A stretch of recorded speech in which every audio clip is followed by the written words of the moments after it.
So, acne గురించి మాట్లాడుకుంటున్నాం గాబట్టి, వాటర్ గురించి కూడా మాట్లాడుకోవాలి మనము. ఫుడ్స్ గురించి మాట్లాడుతున్నాం గాబట్టి, చాలామంది వాటర్ గూడా చాలా తక్కువ తీసేసుకుంటారు. మెయిన్‌గా వర్క్ ప్లేస్‌లో ఉన్నప్పుడు వాష్‌రూమ్స్ ఎక్కువ యూజ్ చేయాలనో, హ్మ్. ఇతర రీజన్స్ వల్ల ఆల్రెడీ కొన్ని ప్రాబ్లమ్స్ వస్తూ ఉంటాయి మనకి యూటీఐ అని, అలా అని. బట్ ఈ కోణం గూడా మర్చిపోతూ ఉంటారు. యాక్నే ఎక్కువ అవ్వడం, లేదా హెయిర్‌కి ఎఫెక్ట్ అవుతుంది లేదా అని ఆలోచించరు. సో, మీ పరంగా వాటర్ ఇంటేక్ కూడా ఎఫెక్ట్ చేస్తుందా యాక్నే రావడానికి గానీ, ప్రీమెచ్యూర్ ఏజింగ్‌కి గానీ, హెయిర్ లాస్‌కి గానీ? వాటర్ అనేది మన హ్యూమన్ బాడీకి చాలా ఇంపార్టెంట్. హ్మ్. ఎందుకంటే రైట్ హైడ్రేషన్ ఉంటే స్కిన్ కూడా హెల్తీగా, గ్లోయింగ్‌గా ఉంటుంది. హ్మ్. బట్ చాలామంది ఏమనుకుంటారంటే వాటర్ తీసుకుంటే చాలా గ్లోయింగ్‌గా అయిపోతారు, సెలబ్రిటీ గ్లో వస్తది అని అనుకుంటారు. హ్మ్. బట్ అది అయితే రాంగ్. ఓకే. ఒక హెల్తీ ఇండివిడ్యువల్ మనకు కావాల్సినంత వాటర్ తీసుకుంటే సరిపోతుంది.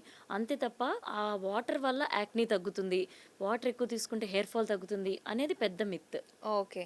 అంటే ఎంత తీసుకోవాలి రోజులో మనం వాటర్? లైక్ 3-4 లీటర్స్ అయితే సరిపోతుంది. అది స్కిన్‌కి అడిక్వేట్‌గా. బావుంటుంది, హెయిర్‌కి గూడా బావుంటుంది. అవును. ఈ మధ్య కాలంలో మీరు చూస్తున్నది ఏదైనా మిస్టేక్ మీ నుంచి యాస్ ఎ డెర్మటాలజిస్ట్ మీరు స్టాప్ చేయాలి అనుకుంటున్నది ఏదైనా ఉందా? అంటే స్కిన్ కేర్ పరంగా గానీ, హెయిర్ పరంగా గానీ, మీ పీపుల్ ఎక్కడ మిస్టేక్ చేస్తున్నారు? అంటే ఏం చెప్తారు? Following social media trends. హ్మ్. ఇదైతే చాలా పెద్ద మిస్టేక్ అని మాకనిపిస్తుంది. ఇంతకుముందు అంత అవేర్‌నెస్ లేనప్పుడు మనం ఏం వాడాలో తెలుసుకొని వాడేవాళ్ళేమో మేబీ. హ్మ్. ఇప్పుడు అంతా సోషల్ మీడియా ట్రెండ్స్‌లో ఈ క్రీమ్ వాడండి, ఈ ఫేస్ వాష్ వాడండి, అవి ఇవి అని అన్నీ వాళ్ళే చెప్తూ ఉంటారు. అది ఎవరికి సెట్ అవుతుందో, ఎవరికి సెట్ అవ్వదో తెలియదు. రైట్. అవి హ్మ్. వాడేస్తూ ఉంటారు. హ్మ్. సో, ఈ సోషల్ మీడియా ట్రెండ్స్, ఈ ఇన్‌ఫ్లుయెన్సర్స్ చెప్పేవి కాకుండా, ప్రాపర్ గైడెన్స్‌తో ఒక డెర్మటాలజిస్ట్ దగ్గరకొచ్చి, వాళ్ళ స్కిన్ టైప్ బట్టి రైట్ ప్రొడక్ట్ చూజ్ చేసుకొని వాడితే, హ్మ్. మనకెప్పుడైనా బావుంటుంది స్కిన్. ఓకే. అంటే ప్యాచ్ టెస్ట్ కూడా చేయమని చెప్తూ ఉంటారు. అంటే కొంతమంది ఏమనుకుంటున్నారంటే, ఓకే. ప్యాచ్ టెస్ట్ చేసి బావుంటుంది గదా!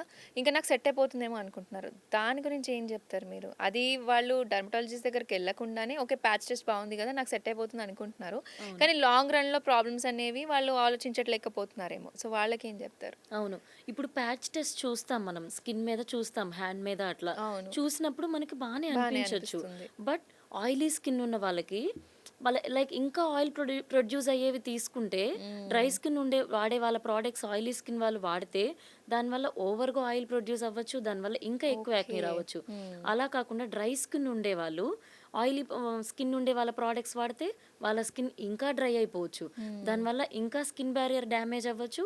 ఓవరాల్‌గా స్కిన్ అనేది డ్యామేజ్ అవ్వచ్చు. ఓకే. సో, హ్మ్. మనం చిన్న ప్యాచ్ టెస్ట్‌తో ఎంతవరకు దాన్ని కరెక్ట్ చేయగలమో జడ్జ్ చేయగలం. చేయలేము. ఓకే. ఇప్పుడు మనకి advanced technology like AI skin analysis అనేదొస్తుంది. మీ వావ్! స్కిన్ టైప్ ఏంటి? హ్మ్. ఎంత హైడ్రేషన్ ఉంటుంది? ఎంత మాయిశ్చర్ కంటెంట్ ఉంటుంది మీ స్కిన్‌లో? మీ స్కిన్ టైప్‌ని బట్టి మనం ప్రొడక్ట్ రికమెండేషన్ కరెక్ట్‌గా చేయొచ్చు. ఓకే. అలాగే కొంతమంది మనం స్కిన్ కేర్ అంటున్నారు కాబట్టి గ్రూమింగ్ అవసరం అంటూ ఉంటారు. మంత్లీ వన్స్ ఫేషియల్స్, క్లీనప్స్ చేయించుకుంటూ ఉంటారు. అవి కూడా ఏంటి మేము డెర్మటాలజీ అడ్వైస్ తీసుకుంటే బెటరా? లేదా మామూలుగా మేమైతే 1 మంత్‌కి ఒకసారి ఫేషియల్ లాంటివి ఫేస్ క్లీన్‌గా ఉండాలి కాబట్టి చేయించేసుకుంటూ ఉంటాం. అక్కడ కూడా ఏమైనా జాగ్రత్తలు తీసుకోవాలా? సో, ఫేషియల్ అంటే మనం మెయిన్‌గా ఏంటి ఇన్‌స్టంట్ గ్లోకి, హ్మ్. లైక్ ఒక రిలాక్సేషన్‌కి అయితే బావుంటుంది. హ్మ్. బట్ ఈ ఫేషియల్ కూడా లైక్ ఓవర్ స్క్రబ్బింగ్ చేసేసి డిఫరెంట్ డిఫరెంట్ లైక్ బ్లీచెస్‌తోని వాటితోని ఫేషియల్స్ అలాంటివి చేయించుకోవడం వల్ల ఓకే. స్కిన్ బ్యారియర్ డిస్టర్బ్ అవుతది. దానివల్ల స్కిన్ డ్యామేజ్ అవుతది. అలా హ్మ్. కాకుండా ఒక డెర్మటాలజిస్ట్ గైడెన్స్ లేదా ఒక క్వాలిఫైడ్ ప్రొఫెషనల్ దగ్గర ఓకే. లైక్ మెడి ఫేషియల్స్ అని, మెడికేటెడ్ హ్మ్. హైడ్రా ఫేషియల్స్ అని ఇలాంటివి ఉంటాయి. అవును. వింటూ ఉన్నాము. సో, వీటి వల్ల అయితే మనకి చక్కగా స్కిన్ బ్యారియర్ రిపేర్ అవుతుంది. హైడ్రేషన్ ఉంటుంది.